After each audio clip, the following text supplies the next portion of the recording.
Thank you, everyone, for signing up and attending today. Hopefully, we will not take more of your time than an hour. I'm fairly notorious for running over, however, so I'm going to try to do my best not to do that this time. Again, this is the Penn State Ag Law Center's continuing series that we've called COVID-19 Ag Legal Updates. This is webinar number 4 in the series, and our focus today is on direct sales and liability prevention. This series has been 4 webinars specifically geared towards COVID-19 issues.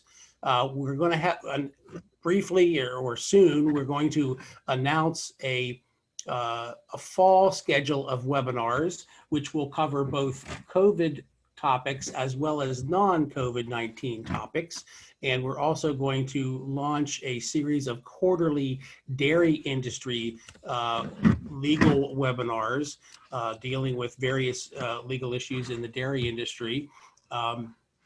So stay tuned for those, and we've begun to build up our email distribution a bit more than has been in the past. So hopefully, if you're not on one of our email lists, you can go to our website or our blog, PennStateAgLaw.com, and you can sign up for our various distribution lists and other products there. Okay, today's webinar focusing on direct sales and liability prevention issues. We have a special guest, Brian Moyer from Penn State Extension. Brian is in the Lehigh County office, and he's with the Business and Community Vitality Unit. And the title of Brian's presentation is Direct-to-Consumer Sales Under COVID-19. Brian, if you're ready to proceed, and by the way, I mentioned it previously, but Brian is the driving force behind the PA Farm Markets Group, which is now under the umbrella of Extension and has a number of activities and programming and resources that are directly or specifically tailored to farmers markets. So just for our terminology, we'll be, however, speaking to not only farmers markets, but on-farm markets and all other forms of direct sales, such as CSAs and other distribution methods.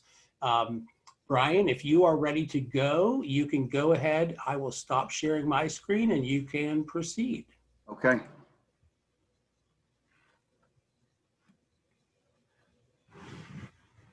Well, good afternoon, everybody. And thanks for joining us today. And Brooke, thank you so much for the invite, the opportunity to share this with everybody. And direct consumer sales, maybe a number of you on this webinar are already selling direct to consumer, or perhaps you're thinking of it and taking advantage of the opportunities there. As you may know, there's been a surge of interest in purchasing local.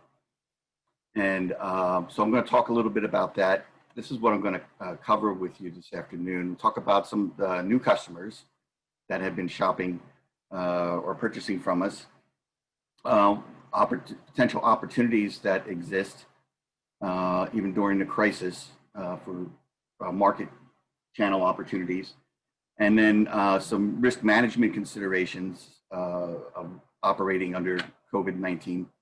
And then also some final thoughts on how things we can do when selling direct to consumers that at least makes them feel safe, some things we're doing to keep them safe and ourselves and our workers safe, but also making it apparent that we're doing that so that the customers feel safe.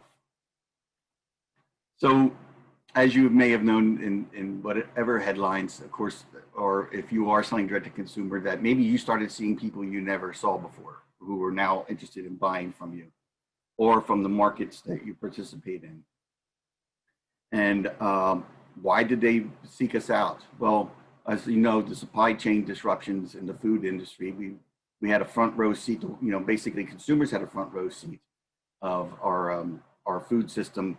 And the idea that basically in our country, it's almost split 50-50 into what goes into retail and what goes into institutional sales. And when institutional sales completely shut down, and then also the consumer demand on the retail side just created a very wacky scenario of too much food over here, not enough food over there. And so that creates some chaos and some feelings of instability for the consumer. So then they started to look, where can we get it? Our farmers markets are still open. At the time, there were a number of markets. A number of markets do winter markets. So even in mid-March, there were farmers markets that were open.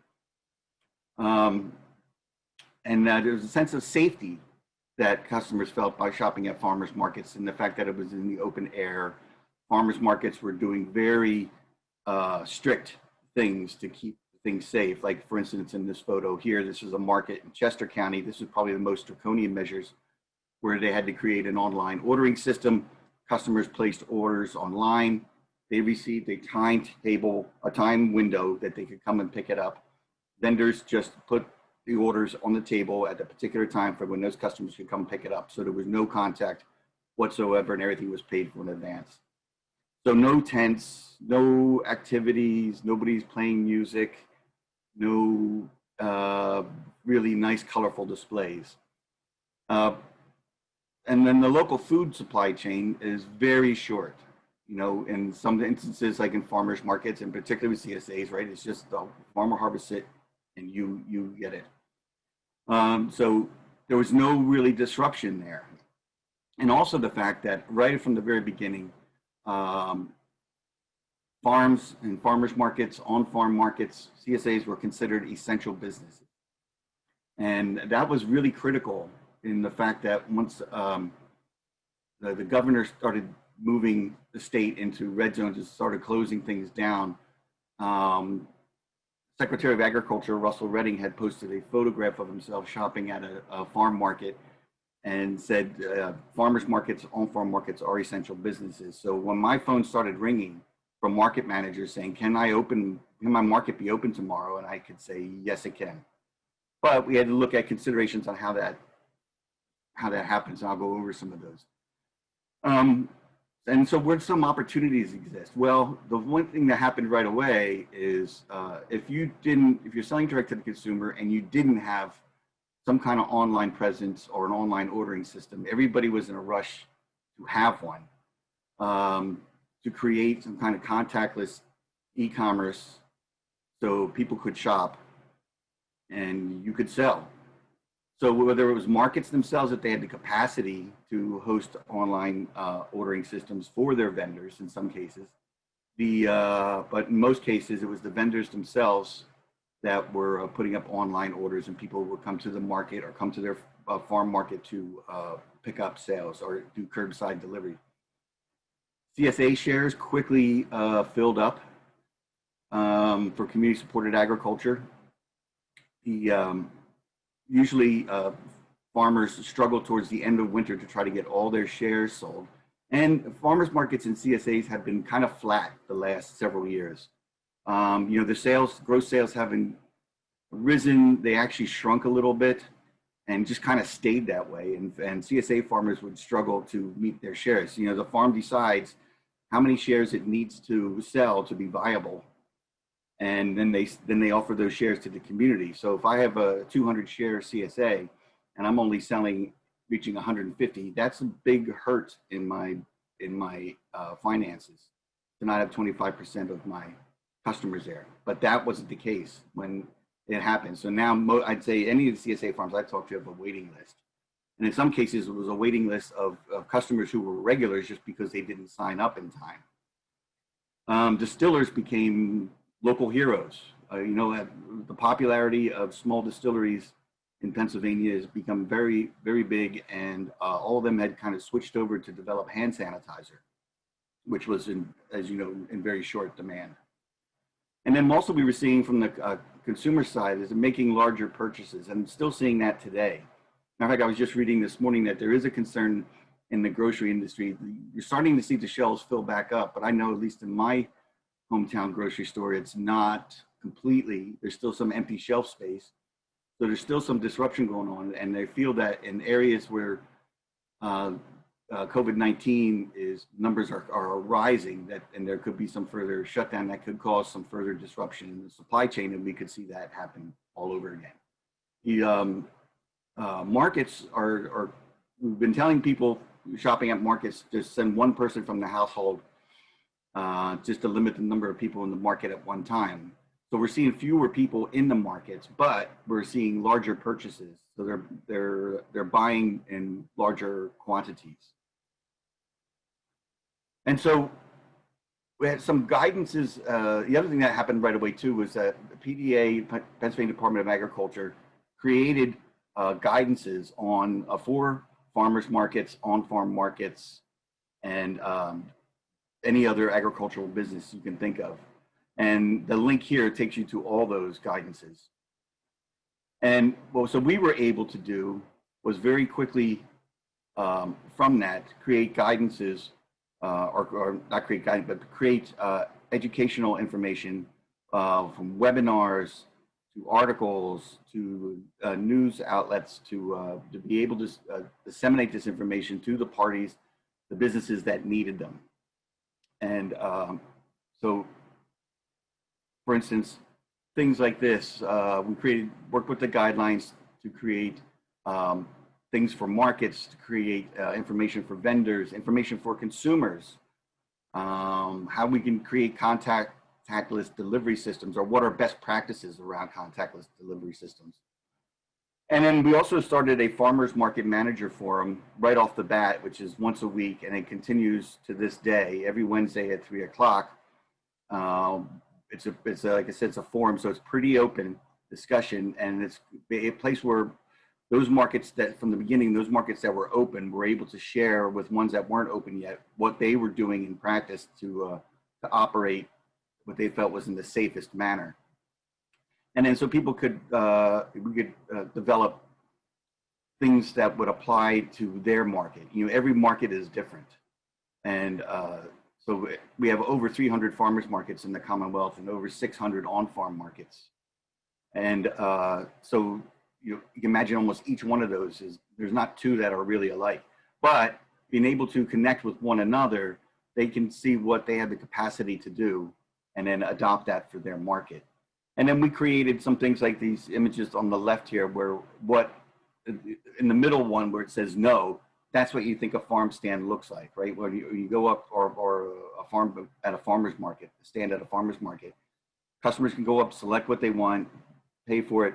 And we're saying, well, no, we need to do something different, that the customers can't touch the items. So we've been recommending that, you know, there's a blank table that goes between the customer and the product, or the customer and the vendor, and the product behind the vendor, so the customer can point to what they want and the vendor can sell it to them. And so it's just these kinds of informational things so that people have a way to be able to know how we're supposed to set up, how we're supposed to shop, and what do we do if type scenarios. And these are some of the other guidances that were created. That's on that same website for food retail, manufacturing processes, for sanitation, for agricultural auctions, what should we be doing there? And all of these have some overlap, as you can imagine, because it's based upon what are the sanitation steps we need to be taking within these businesses. What do we need to do to protect employees, to protect customers, and what do we do if type scenarios. So within all that, you know, and I can think of with CSAs, it might seem pretty cut and dry, but what a lot of CSAs formats had moved to before this crisis is what customers liked. They wanted choice. You know, when CSA started, it wasn't matter, you got a box or a bag of what was harvested that week, and then you picked it up and we were on your way. Over time, customers wanted more choice. There were some items they liked, some items they didn't like, and the markets started to cater to that. So the idea was you'd show up at the farm, it'd almost be set up like a farmer's market, and you could pick the items you wanted and to fill your share that week. Well, now that's not necessarily the best case to do that with. So some of them have gone back to just offering just the box every week. And, or in some cases, if they still felt that they wanted to keep, because they didn't have a chance to manage that, if they had an online ordering system, sometimes then the customer could go online and choose what they want, and the box would be filled that way. But if you have a 200 share CSA, that's a lot of work for somebody every week to manage that 200 individual orders. In some cases, some CSAs still had on-farm pickup and still had the market style where customers could pick, but they gave certain people windows of time that they could come. So you had very limited number of people at the farm to pick up their share. So these are just some pictures to paint of what has had to happen in that. And over this time at Extension, we created this site, this landing page, Farm Markets landing page, and we're able to put all these materials, that way everything's in one place, the webinars, the articles, the signs, all of any kind of information you can think of around this was created on there. And then also at that same time, we were able to launch this Farm Market Finder app. And as you can see, it's a map. It can zoom in and out of, if you want to look at a particular county, and it's in a map in layers of farmers markets, those once a week, usually, several hours in a day market, the on-farm markets, which is, I consider like anywhere from a roadside stand to a store, and then public markets like Lancaster Central Market or York Central Market, where there's multiple vendors in a building. And then we also added this layer just last week of agritourism spots. So they're all color-coded, with what's a farmer's market, an all-farm market, and so on and so forth. So customers could find the markets as well. And then also for me, this identifies this as an industry now. When we're looking at over 1,000 businesses here, that's an industry that's important to Pennsylvania. And so we hope over the years that we can start collecting data from these businesses so we can judge, for one thing, like what's the economic impact of direct consumer sales in Pennsylvania, since Pennsylvania leads the nation really in the number of farms that sells direct to consumers. So we need to be able to pay attention to that and start collecting data around that. There's also some guidances on pick your own. You can imagine that the challenges with that, but Cornell had created a really good document, which I can share a link to, on what to do for pick your own. And here's just some of the main bullet points that come out of that document. They go into further explanation under each one of these if you look at that document. But you can see about developing a communication strategy, which I'd say is probably one of the most important things of whatever you're doing, whatever your direct-to-consumer sales are, you should have a good communication strategy to inform your customers about what your business is doing, to keep them safe, to keep yourselves safe. Eliminate any entertainment or picnicking activities to reduce people from congregating at the farm, which I know is the opposite of what we designed these things for under Pick Your Own and agritourism, because we know that the longer people stay, the more money that they will spend. But in this case, it may not be that good of an idea at this time. Provide additional hand washing and hand sanitizing opportunities. Post signs to emphasize physical distancing and hand sanitation, and also redesigning the customer flow so that physical distance can be kept while they're out in the field, and also maybe when they're back at the market, when they're and consider separating where the items they picked are being weighed and then where they pay for them, so there isn't I'd say a place where people could get too close to each other. And then also you had to train employees on the new procedures and policies on this. Agritourism considerations. If you have an agritourism operation, especially in the fall, where you're doing, whether it's pumpkin picking and items like that, costs may be higher this year, to account for additional personnel, booking systems. Maybe they're going to have to book online in advance so you can control the number of people on the farm at any given time, any given day. And then cleaning and sanitizing supplies. And make sure here again, communicate the changes that you are making early and often across your website and social media platforms. Customers really appreciate it, so they know in advance, you know, what's going on with your business and how they're supposed to operate or behave while they're on your farm. And then cleaning between visitors and making sure that you guests see your cleaning efforts, because that's important. I've got and then visiting some on-farm markets that had asked me to take a look, you know, at, you know, what they put in place, where did I feel that this was sufficient and meeting with the guidelines. And, you know, in like every case they were, and going above and beyond. And, but I just encourage them in a lot of cases, they didn't advertise, they didn't have signs up to say, this is what we're doing. Even maybe putting markings on the floor that's 6 feet apart.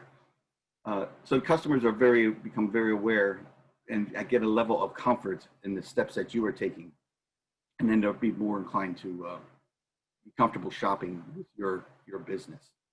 And yeah, communicate, test procedures on websites, social media, in-store pickup locations, what's expected of customers. And then also I'd emphasize consistency. What you put in place, make sure that's what you do every week, every day. If you keep changing policies, I did see one place where I went, you know, of course, early on, masks were required. Then when we went to green phase, they decided that masks were optional. And then there's no sign on the door, and some employees were wearing masks and some were not. And so I think that creates a good level of anxiety for people who are shopping with your business. So make sure you're consistent with whatever you're putting into place. And then maybe have alternative purchasing options. You know, I've seen a number of markets and businesses that have said, you must wear a mask and entering our business, our store. If you cannot wear a mask, we do have alternative purchasing. You can purchase online and a curbside delivery. So it's, you know, it's actually adding another level of convenience. If for some medical reason that somebody can't wear a mask, they're not precluded from shopping with your business. And the final considerations for direct consumer marketing, if you're farming, that's one business, right? And it's a very busy business. If you're thinking of adding a direct to consumer sales component to it, that's adding another business. And so it's just a few things to think about with that. Do we have the time to do that? I always estimate that it's about 30% of your time is going to be handled to marketing. And I determined marketing that once that product is harvested, marketing begins. Your farming hat comes off, your marketing hat goes on. So, and there's a cost to all of that, right? There's a cost of time, employee time, and you know, packaging. And who is going to be in charge of that? Is there somebody within our organization that maybe has the personality for this? They like talking with people. They're gregarious, they're creative, they can create interesting marketing materials that are eye-catching. And then also, can we assess the products that we want to sell, what's the best market channels to sell them through? And is there a way to assess that? And we at Extension have tools to help markets, help people, help farm businesses determine evaluate their own marketing channels and what that looks like. And then I know Brooke is going to get probably more into detail into this, but lastly, you do need product liability insurance for whatever marketing channel you're selling through. And if it's farmers markets, just about, I know every market I know of requires usually a minimum of $500,000 liability insurance. Now that sounds like a lot, but if you already have insurance for your farm and farm equipment and maybe your mortgage, contact your insurance company and ask about product liability insurance, because it's much cheaper if they tack it on rather than a separate standalone insurance policy. And it's not that, in my experience, it hasn't been that unreasonable of a price tag to add that. And also it provides a nice level of peace of mind for you and your customers. So with that, I will stop there, stop sharing my screen. Thanks, Brian. Let me get myself set up here. And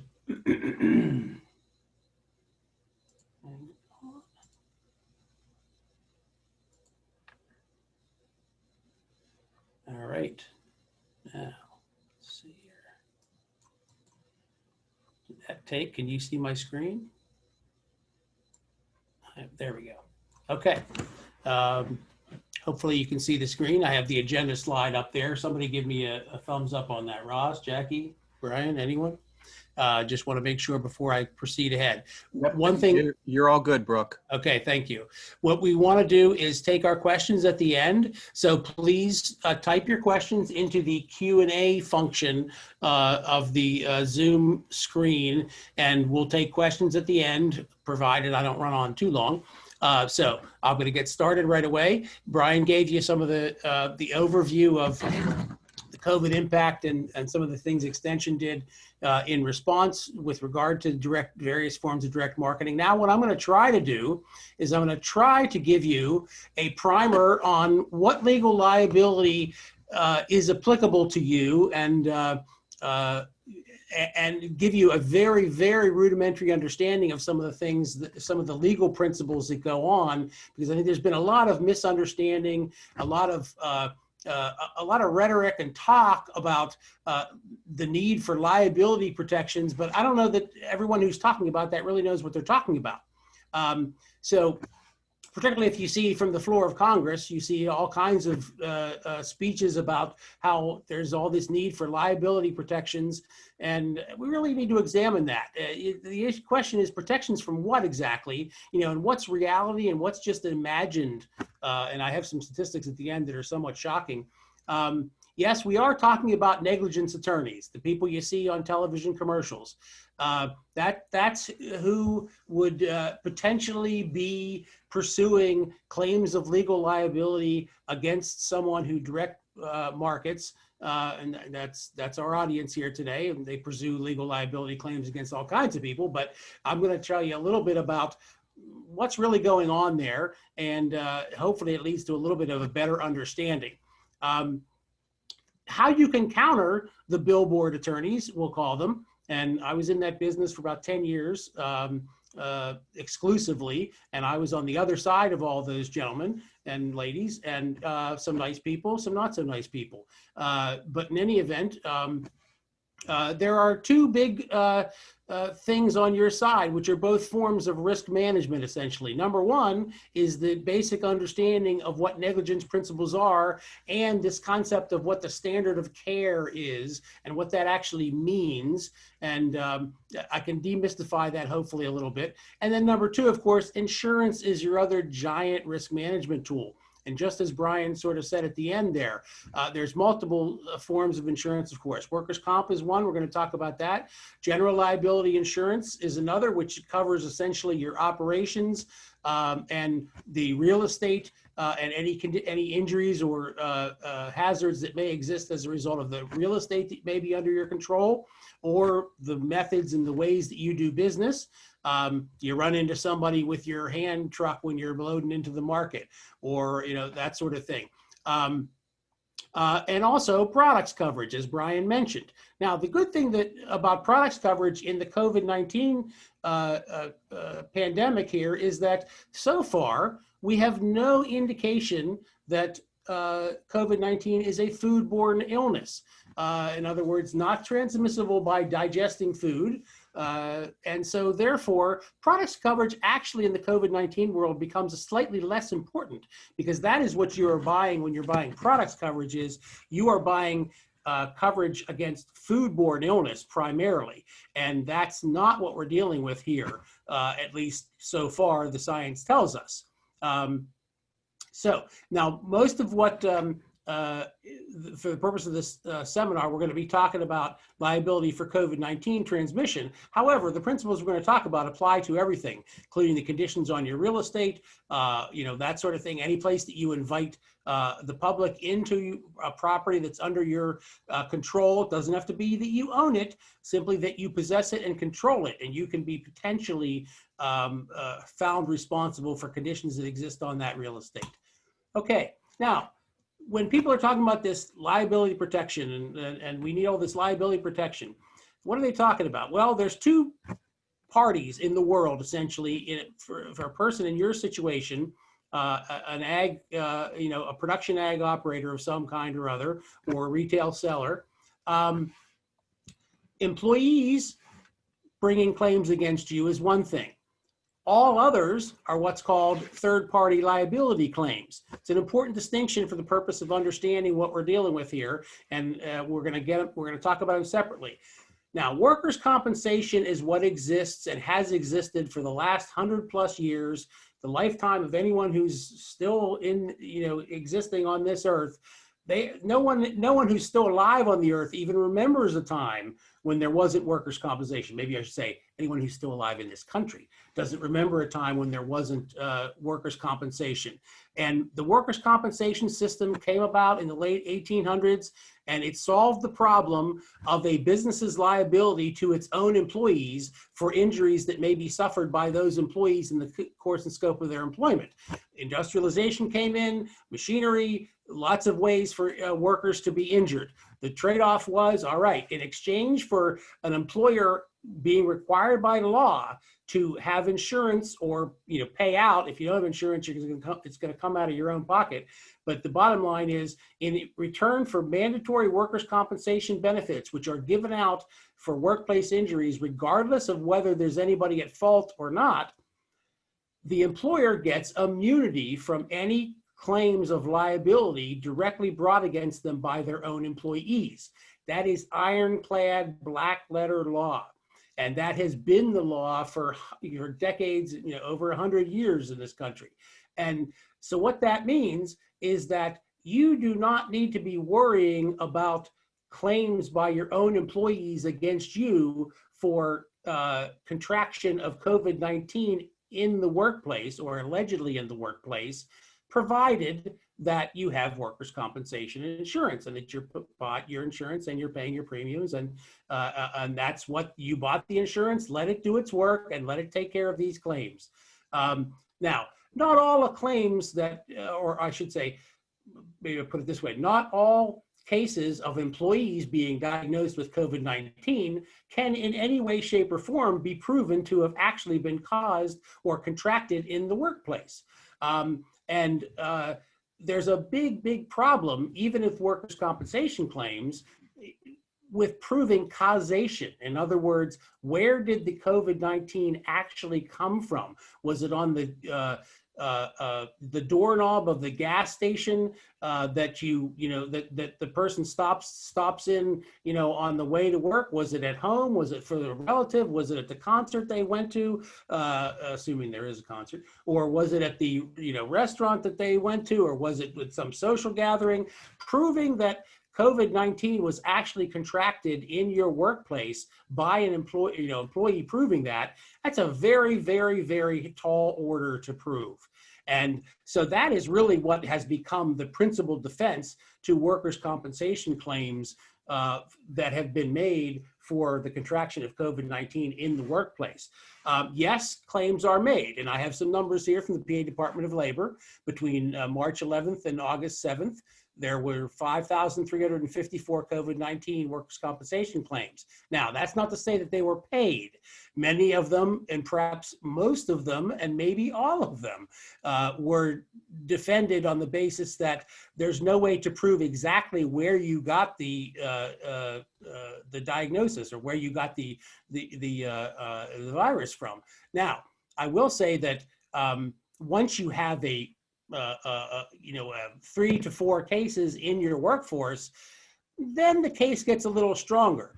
All you need to know about the workers' compensation claims for an employee who is alleging that they contracted it at work is fill out the forms, submit them to your workers' compensation insurance company, let them take care of it.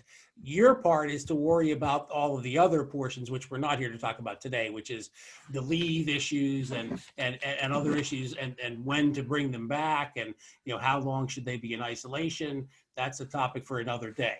So anyway, claims by employees against their own employees are not the type of liability claims. I should say, I don't know if I said that right. Claims by employees against their own employers are not a real significant problem arising from the COVID-19 pandemic, despite what you might hear people on the floor of Congress say. Now, third-party liability for negligence, that is another story entirely. Third-party liability is the term of art in the business for liability to those with whom you come into contact in the course and scope of your business, or who enter on your property that's under your possession or control. So that is, your customers, delivery people, vendors, other market farm market standholders who might be next to you in a farmer's market, things of that nature. Now, negligence that is not a strict liability concept. In other words, if somebody could even prove that they contracted it from a particular source, which is a tall order in this world, there still is a level of culpability, shall we say, we'll use that word, that needs to be proven, and that's what the term negligence is. And negligence essentially is a concept that arises from the idea of what duty do you have to protect against, in this case, the disease's transmission to a third party. How far does that duty go? And the measure of that duty is what is legally called the standard of care. So again, in a negligence scenario, you ask yourself, what standard of care is to be employed by a business owner to prevent the transmission of COVID-19? Now, the standard of care that needs to be exercised by a business in order to prevent claims of negligence or to defeat claims of negligence, you can't ever prevent things. People can, anybody can pay the filing fee and file something in court. The question is, do they get anywhere with it? But in any event, the standard of care is, it is a factor of the status of the injured party. And I don't want to get into this too far, but essentially the business divides up injured parties into three basic categories. They're either trespassers, in other words, they had no real business being on your property and you did not have any reason to invite them in, and they have no legal reason to be there. That's one kind of person. You owe a certain very limited duty to them, a certain limited standard of care. Then there's a licensee who comes onto your property, may remain on the property, but it's not for a specific benefit of yours per se. Now this, by quirk of law, that also includes social guests. But what we're going to talk about today is what's called a business invitee. That's your customer. That's your delivery person. That's those are the kind of people that you're generally going to be talking about when you're concerning yourself with, is there some kind of fear that or some type of concern that I should have about legal liability for the transmission of COVID-19. The same basic principles apply with regard to your methods of doing business, as well as your maintenance of your property. So I'm sort of lumping those together for the purpose of this discussion. And you need to exercise, essentially for today's discussion, the same standard of care with regard to maintaining your property, if you have a store, for example, as with regard to the conduct of your business. For example, how you operate at your farm market stand, and the contact surfaces that may be there that people can touch, the way in which your employees, how far do your employees stay away from customers, are they wearing masks, etc. Those are all things that essentially we're going to talk about, and for purposes of today, they have a similar standard of care owed. Now, on the top of this slide, I have the textbook definition of what the standard of care is that's owed to a business invitee to prevent some type of physical harm to them in the conduct of doing business with them. Now, I'm not even going to go over that because as you see, I wrote in here, what the heck does all that mean? Which, if you're a lawyer, fine, I see a few lawyers that we have here in attendance, but the bottom line is, here's what we know with COVID-19. You know, or you should know, that the existence of COVID-19 is invisible, and it can be transmitted by those with no symptoms, and it can be transmitted through airborne means or contact surfaces. Therefore, you have to use reasonable care to eliminate those potential means of transmission in doing business with others. So there you go. That's as succinct as you can put it. We all know that this thing leaves no trace and that people that don't even have symptoms can be transmitting it. So you have to act in such a way that it essentially is reasonable, or that you exercise reasonable care to eliminate the potential that any of your employees transmitted it to somebody else, or that any surface or property or aspect of your business resulted in it being transmitted to somebody else. And again, thankfully, this is not a foodborne illness. We would be in a whole other world of hurt if that's what was going on. Now, what is reasonable care? Well, in the end, only a jury can decide for sure who's negligent and who has failed in exercising reasonable care. That's why there's a court system, which of course you do not want to see in action. You want to stay as far away from that as possible. So whether you realize it or not, we all operate in a world where we essentially act in anticipation of what a jury might decide about our actions. In other words, when you're passing on a double yellow line, you're at fault for any resulting accident. You were negligent. How do you measure that you were negligent? You were passing on a double yellow line. You fell below the standard of care. You did not exercise reasonable care in the operation of your motor vehicle so as to prevent harm to another. There you have it. So that's the basic microcosm of what you're dealing with here. Now you have to take those basic principles and apply them to the COVID-19 transmission case. Now, COVID-19 transmission is based on science. It's not like driving a car where cause and effect is comparatively easy to understand. So now you get to the question of, well, if juries have to decide this, and it's kind of scientific, and it's sort of, it's not, as black and white as all that. And there's no vehicle code to tell you how to operate a business, unfortunately, in light of airborne viruses of this nature, very virulent airborne viruses, I should say. We'll get to that issue in a second. So where would a jury, or where would you acquire knowledge of what is the proper standard of care that you should owe to those with whom you do business? In other words, I put it on the bottom here, funny phrase, but true. How do you know how not to be negligent? This is how you know. You follow the COVID-19 guidance and rules from the CDC, the PA Department of Health, and others authoritative sources, because we don't have anything else to go by. These essentially, these documents that have all been authored within the last several months, they define the standard of care that is owed, such so that someone can be essentially protected, or at least protected as best as possible from a claim of negligence. If you do the things that these guidance documents say, you are in the best position that anyone can be in with regard to the prevention of some type of liability claim that you contributed, or that you caused, I should say, the transmission of COVID-19. Now, what's missing from the picture that isn't always missing, it's important to understand this, and I didn't put this in my slides, but right now, OSHA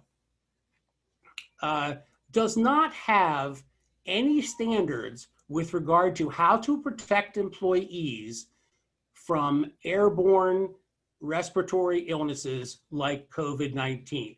Now, if they did, or if they had in the past written regulations with regard to airborne transmissible respiratory diseases in the workplace, we would be in a totally different situation than we're in now. And I suspect that one of the first orders of business out the other end of this pandemic is going to be that OSHA will write such things. And then that is going to be something that will change the entire landscape. But right now, we don't have those. So that's why there's such a large quantity of these guidance documents applicable to all these different types of situations, because this is not a particular type of, and again, I'm dealing with just workplace now. This is not a type of workplace injury or disease or illness that had been contemplated as something OSHA should write regulations about. And many illnesses, diseases, et cetera, are actually specifically addressed in OSHA regulations. This one is not. So anyway, so this is what we have with regard to how to figure out what the standard of care is. And I'm kind of mixing up two concepts, which is, keep in mind, I'm talking a lot about how you protect your employees. It's important to understand that the same principles apply with regard to protecting your customers or people that you do business with, and protecting your employees is one of the best ways of protecting those others, because if your employees in fact don't have it, which of course is invisible and you'd never know, and they may have no symptoms and still be transmitting it, preventing your employees from contracting it is the best method perhaps to prevent your business from transmitting it to somebody. So if you don't want to be claimed to be negligent, at a minimum, follow the guidance and the rules that are out there. And again, I put in here just what we said. Unlike operating a car, there's no such thing as a vehicle code for dealing with COVID-19. There are no statutes on the books that tell you how to act in this circumstance. So you need to follow these governmentally supplied guidances, because someday, and again, this is how lawyers, talk to people about risks. And I don't mean to overly paint it, or paint it overly dramatic, but, the attorneys that you see on the billboards or on television, they want to take one of these cases forward someday, and they're going to be in a courtroom. These are the documents that they're going to try to pull out and cross-examine people on and say, you didn't follow this, did you? And you didn't follow that, did you? So if you aren't following the guidance and the rules, you are helping these negligence lawyers of the world build a case potentially against you. And again, I don't mean to be overly dramatic about this, and I don't mean to slight, different types of practice of law by different attorneys. I was in this business for 10 years. I got great friends in the business. I had some that were not so great friends. But the bottom line is, I'm telling you the stark reality of it. Now, keep in mind, again, I'm painting what might be thought to be a pretty bleak picture, but don't panic. This idea of how you prove causation with regard to a COVID-19 diagnosis remains gigantic, and it remains an unbelievably steep hurdle with regard to any kind of liability claim. This is, we're going to see this play out perhaps in the future. Perhaps attorneys aren't even going to take these cases because this is such a gigantic hurdle to overcome. When it's so ubiquitous and it's here with us. COVID-19 is here, and the method and the exact method of transmission for every individual case is going to be impossible to determine. I don't think I'm overstating it in saying that. Now, here's the documents that supply the standard of care. When I had that last slide about where do you learn how to not be negligent? Well, here are the key documents to know. And I don't want to go through all these. I'm just going to tell you basically the general. There isn't as many of them as it seems. If you're a ag producer, you probably think there's so much stuff that's flying at you every day, and the internet is full of so much information, that you think it's just, there's no way to digest this and sort through it. These are the most important documents, and all of these are links, and we will make this available to the attendees and on our website. We post our videos of these webinars on YouTube right now, and we will make proper links so that you can get this PowerPoint presentation. The CDC has their specific guidance on ag workers and employees, as well as, I should say ag workers and employers, as well as they have a grocery and retail workers guidance. They have food and grocery pickup and delivery driver guidance. And so these are the key documents. The interim guidance there that says May 2020, that was the main and that's in a revised version. That was one of the main guidance documents that the CDC put in place at the very beginning. I think the original date of that was April sometime. There's also a document on the CDC website that just deals with markets, very close to like a farmer's market setup. It's designed and written to be used in what they call low resource settings, which is generally meaning in environments where you don't have running water, and market situations that are not the typical market that you're going to run into in the 48 states, so to speak. But in any event, this is an interesting resource that is not well known. There is such a thing, a CDC guidance on markets in low resource settings. Now, here are the Pennsylvania state documents that supply standard of care. And these are the things that you need to be complying with if you want to be in the best position to avoid some type of negligence claim. The first one is it's about building maintenance issues. And you can see it was very early in April. That was a Department of Health order.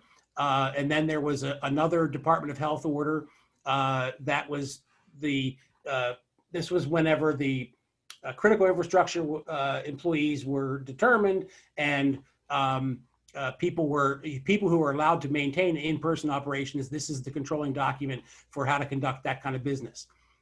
Then there's this COVID-19 guidance for business that's May 4th, and then just recently amended on August 6th. That's the yellow, red, yellow, and green system is all contained within that. Keep in mind, those things still apply. Green does not mean go. Green does not mean business as usual. There are still restrictions, and there will be restrictions. And nobody is guaranteed to not have to go back to yellow someday. So just because we passed out of yellow, don't forget those things, because you could be back there again, or we could all be back there again. And then most recently is the face coverings order that just came out in, I guess it's July 1. Seems like it was not that long ago. Okay, now time is flying now that we've gotten into the dead of summer. Now these are PDA's documents. Brian already talked about a whole bunch of these. These are links to them. I didn't want to make any presumptions about exactly what kind of audience we'd have here, so I included all kinds of things in here. But this is where you get the standard of care with regard to these various businesses. Now, I want to speed up so we see if anyone can help me out and let me know if we have any questions. Let's take a look. Looks like we do not. Please type in any questions you have in the Q&A. Now, what about all this talk that you hear about immunity laws? Okay, immunity laws, there are many states that have passed individual state immunity laws relevant to COVID-19 in one aspect or another. I'm not going to go through all those. I was hoping we had less lawyers in our audience than we do. Now that I know how many lawyers are out there, I probably should have, worked up this part of my presentation. But in any event, so far, there has been no immunity law with regard to transmission of COVID-19 enacted at PA, and I don't think there's even been any introduced yet.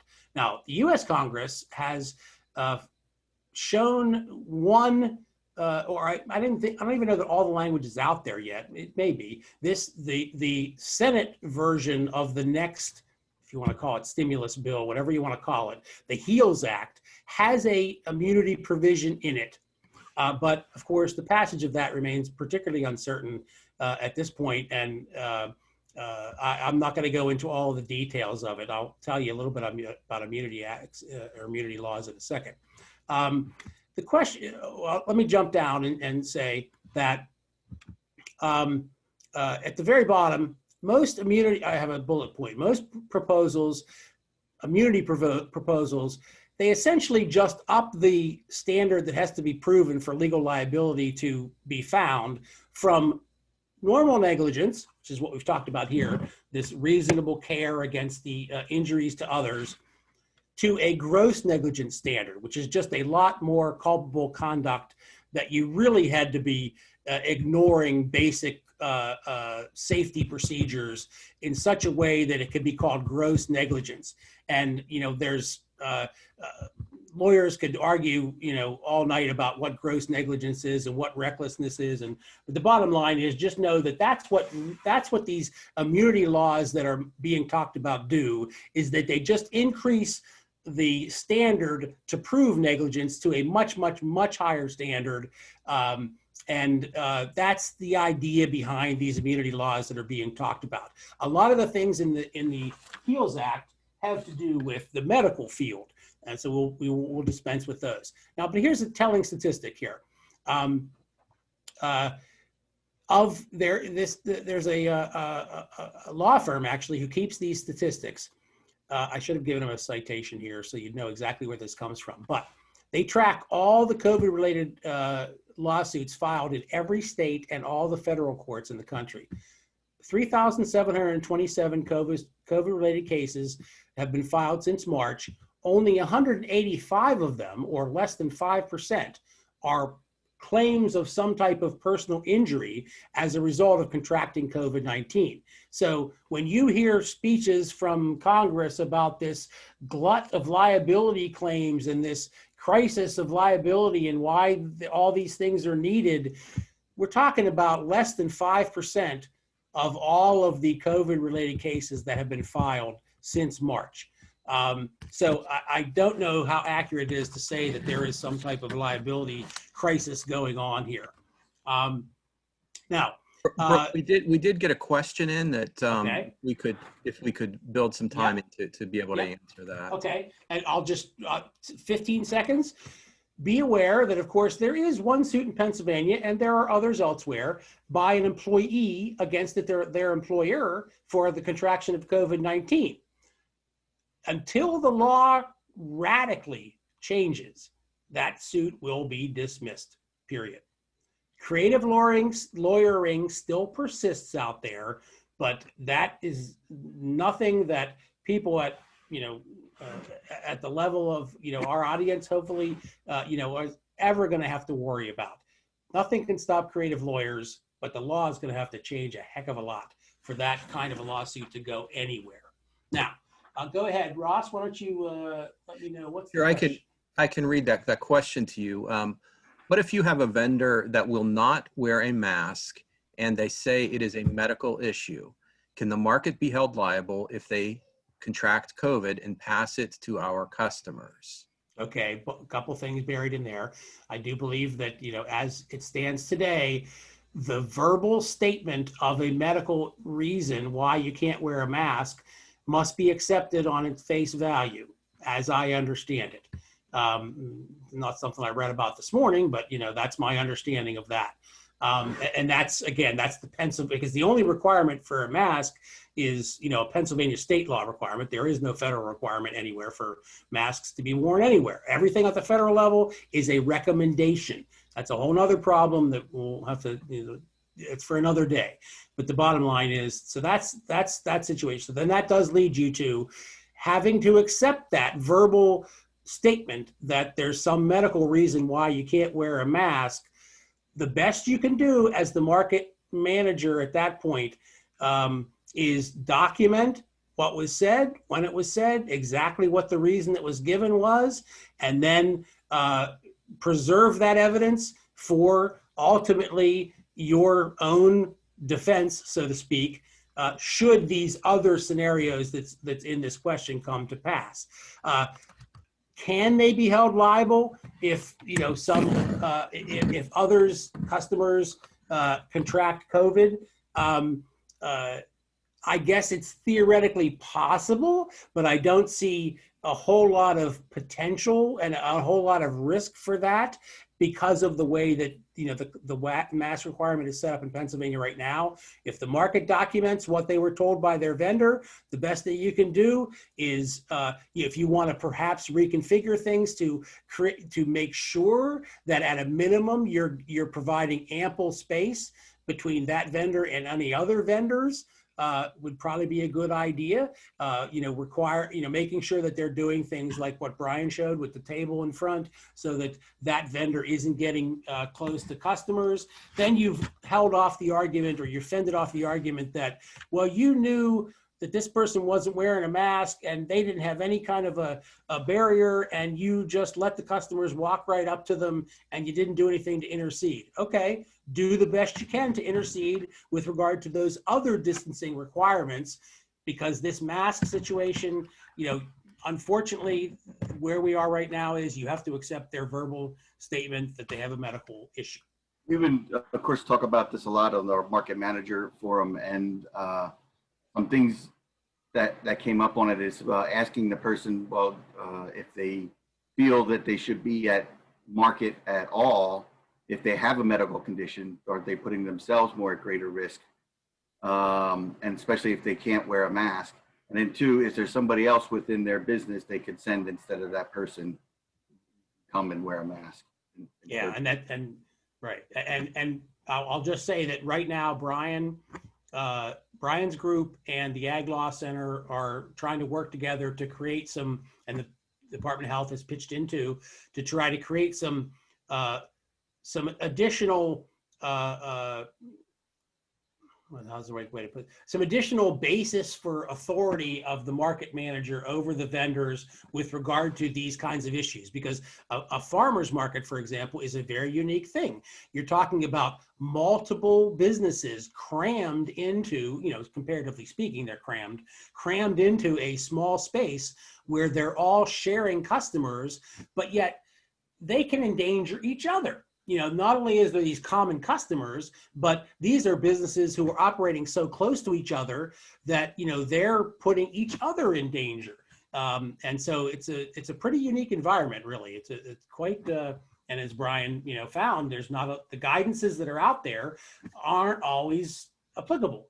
And particularly the market manager who's trying to instill order here, doesn't have great tools unless you've beefed up your vendor agreement. The actual, you need to have some type of specific agreement that's been signed off on by the vendors, that the market manager can dictate certain things that you never thought were necessary to be dictated before. So it is a new world. Yeah, because the retail farm markets are on-farm markets. That's very specific because they're generally a building, a store, and there's very clear guidance on what they need to do to operate under this. And so I haven't had a whole lot of questions from retail farm markets, and farmers markets also on top of it, these vendors, these managers or management systems are generally mostly volunteer. They're not even paid, and ones that are paid are not compensated well. So they have altruistic reasons why they take part in these markets, and now they've been having to deal with this. Yeah, and we'll wrap up, I guess. Do we have any other questions, Ross? Is there anything else?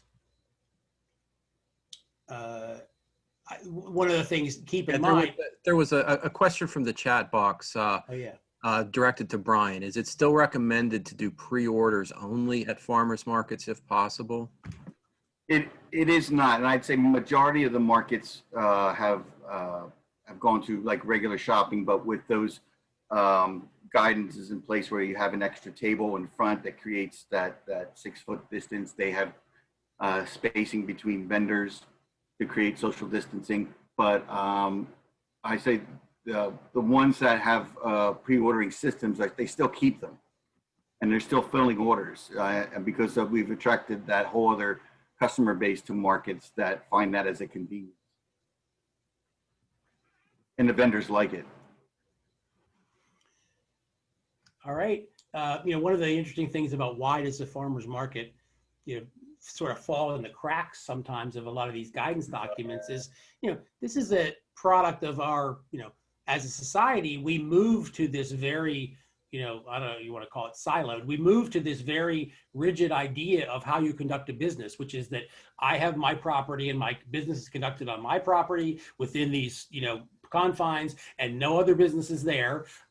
Somebody else's business is down on their property. And, the idea of shared communal market space where customers can shop from 50 vendors in one spot is not until now, perhaps, or was at one time a common thing in our culture. It went away and it's coming back in some areas, but this is just a product of how our retail environment has changed over time. Okay. Well, I want to thank everybody for attending, and I hope something was learned here. Again, our recording of this will be up. We post them on YouTube for now. We will be putting them on our website. We're unveiling a new website soon. And but for now, they'll be on YouTube, and we'll have links in there where you can get copies of the PowerPoints with the links in there, you know, in the embedded links, so that you can click on the various documents that have been discussed. And without anything for any other comments, Ross, anything else that we need to say? No, just thank you all for joining us. Let us know if you have any suggestions for future topics.